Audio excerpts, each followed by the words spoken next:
everybody, it's Jay Fitzloff, associate producer at Vigil Games, and back again showing you some boss fights from Darksiders 2, this time showing you the Bone Giant.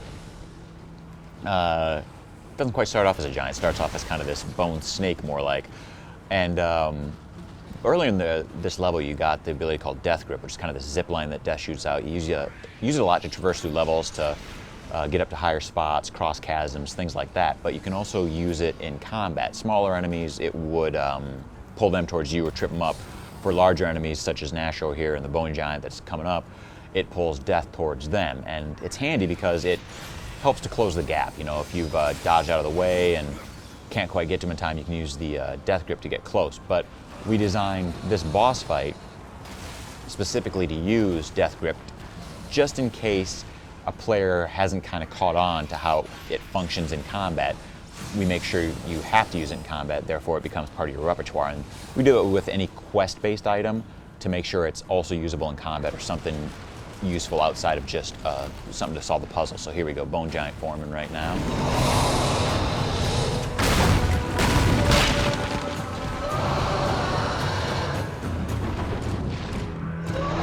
I always hold this one kind of close to my heart because this was the first boss we actually got functioning in the game, and I think our first live demo we ever did of the game, this is the part we showed because again it was functional and it looked cool too. And another little interesting fact about this is it wasn't originally in the design of the game. From what I heard, it was just an art meeting and somebody had this sketched out, kind of, you know, just dreamt it up, you know, how you kind of goofing off in a meeting and not paying attention and doodling, and some guy was working on this creature and somebody's looking over his shoulder and, you know, brought it to attention, and all of a sudden, yeah, it ended up in the game because it was just such a cool idea. But that's definitely what's been cool about Darksiders 2 and working at Vigil's art-centric studio, but your position and things like that don't matter. It just matters the cool idea, and the best idea rises to the top.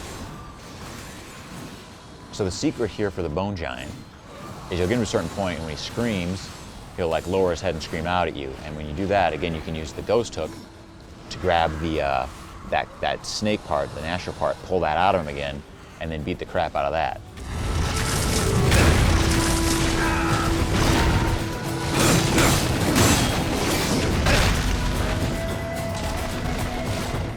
And the secret to any combat in Darksiders 2 is keep moving. If you stand still in Darksiders, you're not going to do too well. That's an agile character, so we make it so you want to make sure you're always moving and always on the go, dodging out of the way, ducking in, making attacks, getting out of the way.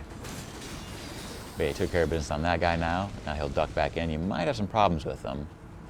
It's actually, that's another cool thing about this boss is, you know, some of our bosses you can definitely see patterns, and this one definitely has a certain amount of pattern, but for this guy in particular, you're never quite sure when he's going to reform that Bone Giant. So you always have to stay on the move and keep waiting for him to get back into the swing of things before you're back into the kind of the combat you get used to. But that's what we like to do too, is keep mixing things up on you, so it's not the same thing over and over again, especially the combat game. If you were just pushing X the whole time, it would be a pretty dull affair, so we like to keep things fresh for you guys.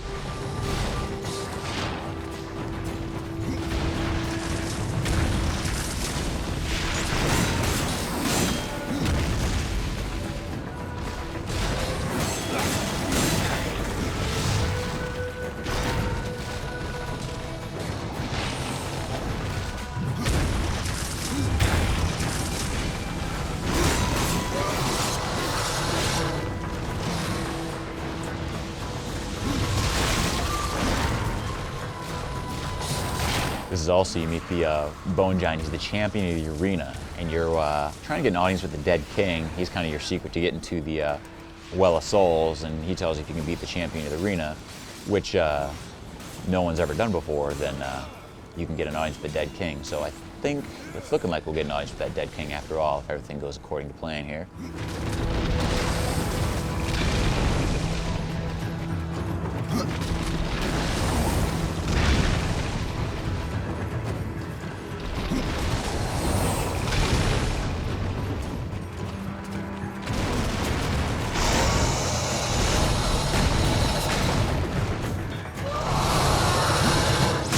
Another thing I don't think I mentioned, I think you see those numbers popping up out of the screen. Like for example, we're using a weapon where it can set your enemy on fire, so then you saw the fire damage, and when you see that number that's on fire, that lets you know you started the enemy on fire. And the reason we added those kind of combat numbers is just because of the loot system. We got random items dropping and wanted to make sure players had instant feedback on whether, you know, if their weapon's doing more damage or if it's doing damage specifically against that creature, since some creatures could be more resistant than others to certain damage types.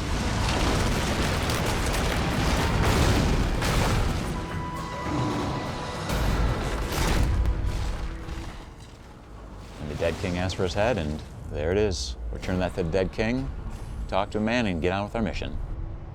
Look for Darksiders August 14th for PlayStation 3, Xbox 360, and PC.